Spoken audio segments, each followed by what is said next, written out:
Assalamualaikum warahmatullahi wabarakatuh. Apa kabar rekan-rekan? Semoga dalam keadaan sehat. Pada pertemuan kali ini kembali berjumpa dengan pencegahan kebutaan.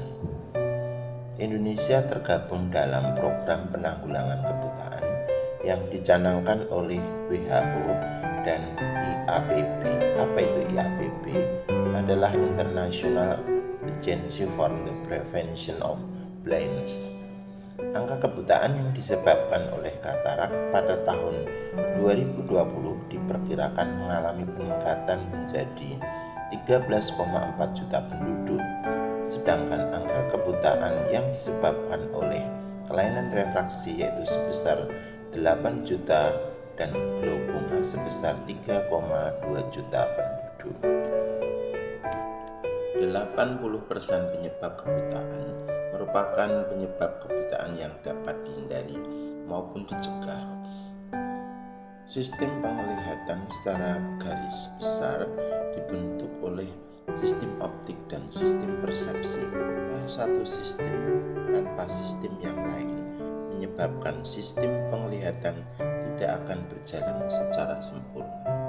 Sistem optik berfungsi untuk mengumpulkan dan transfer informasi, sedangkan sistem persepsi mensortir, mengorganisasi, mengelompokkan, membandingkan, menyimpan dan menggunakan informasi tersebut untuk mengambil keputusan dan menginterpretasi objek apakah yang sedang dilihat. Secara umum, kerja sistem optik didukung oleh organ-organ pada bola mata yang berfungsi untuk menerima cahaya dan meneruskannya sampai pada retina.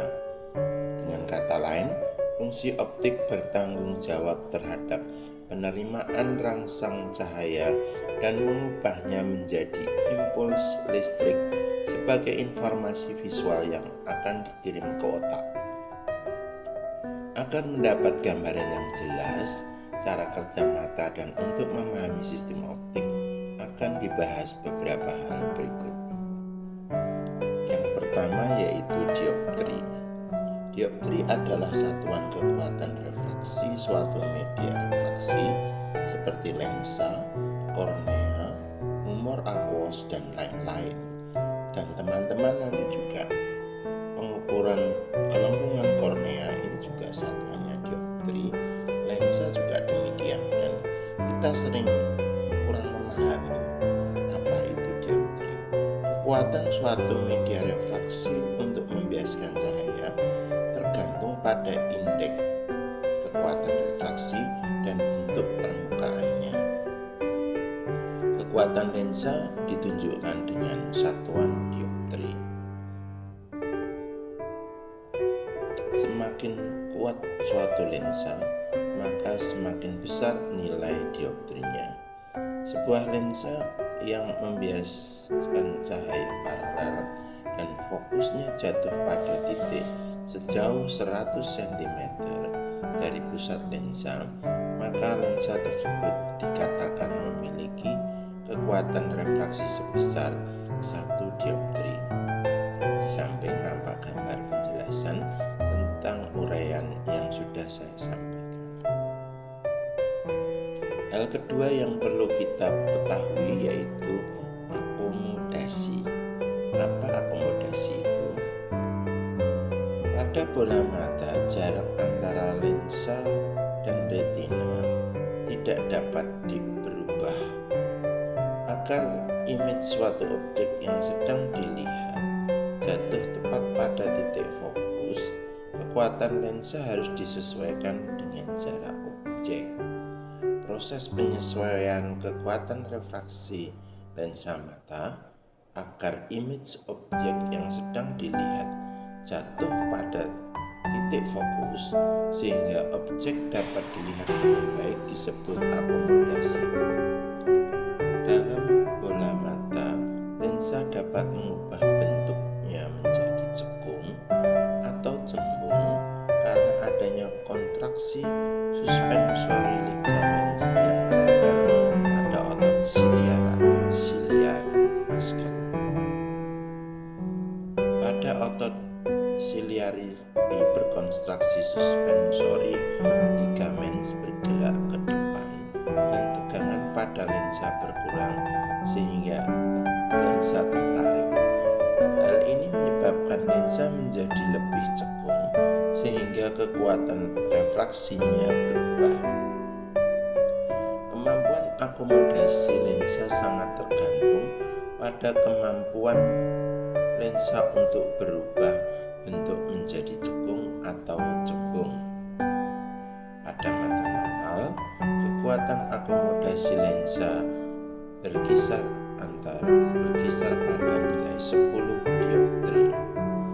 Jarak suatu objek di mana lensa dapat mencapainya, kekuatan refraktif maksimumnya disebut sebagai near point.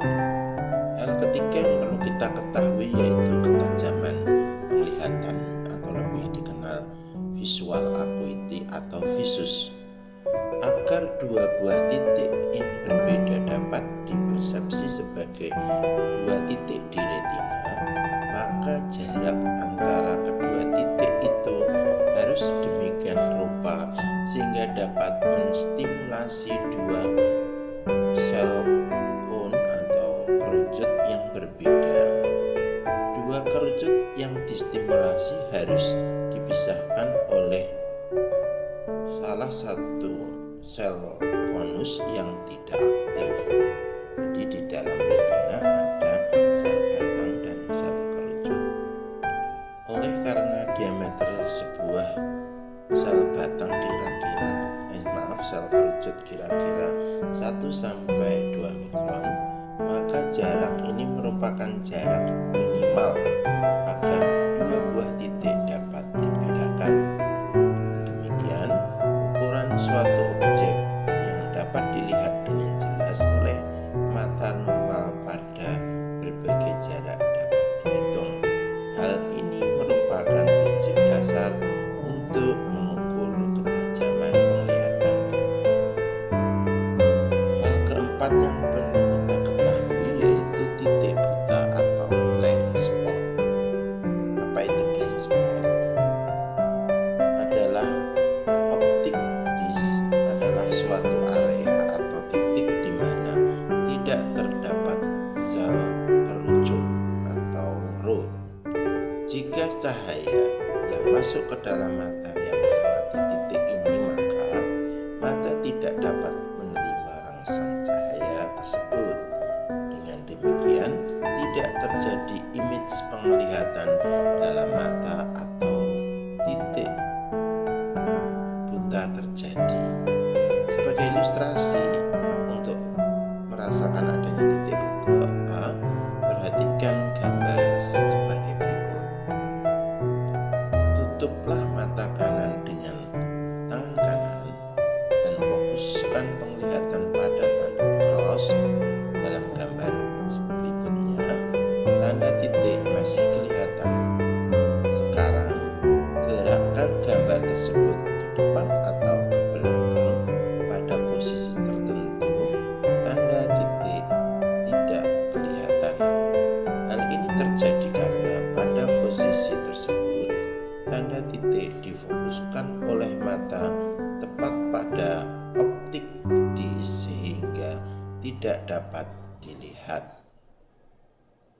Untuk gambarnya akan nampak setelah slide berikut ini.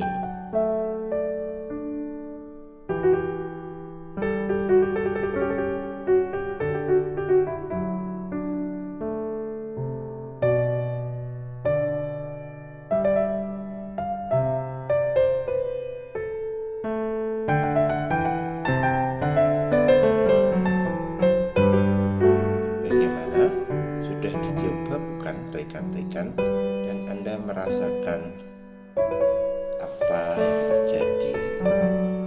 Silakan yang Anda alami ditulis pada kolom komentar sebagai tanda keaktifan Anda mengikuti perkuliahan serta daftar kehadiran Anda selain di Seattle. Terima kasih atas responnya. Kita akan melanjutkan pada lapang pandangan atau saat mata tidak bergerak, sebenarnya dapat melihat dengan lapang pandangan yang mendekati bentuk lingkaran. Akan tetapi karena sebagian terhalang oleh hidung dan dahi, sehingga lapang pandangan mata tidak berbentuk lingkaran seutuhnya.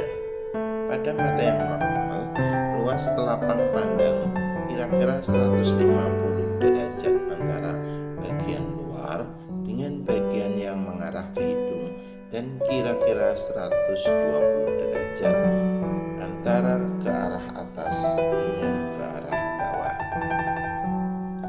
Pada saat seseorang mengarahkan pandangannya ke arah depan secara lurus tanpa melirik ke kanan atau ke kiri, objek yang berada kira-kira 90 derajat ke arah luar masih terlihat. Hal ini dapat terjadi karena luas lapang pandang seseorang yang normal ke arah luar sekitar 90 derajat. Gambar lapang pandang dapat dilihat pada gambar 1.5 setelah slide berikut ini. Terima kasih atas perhatiannya. Mohon maaf atas segala kekurangan. Kritik, saran, dan masukan dan pertanyaan bisa disampaikan dalam kolom komentar. Terima kasih atas perhatiannya. Sampai berjumpa kembali di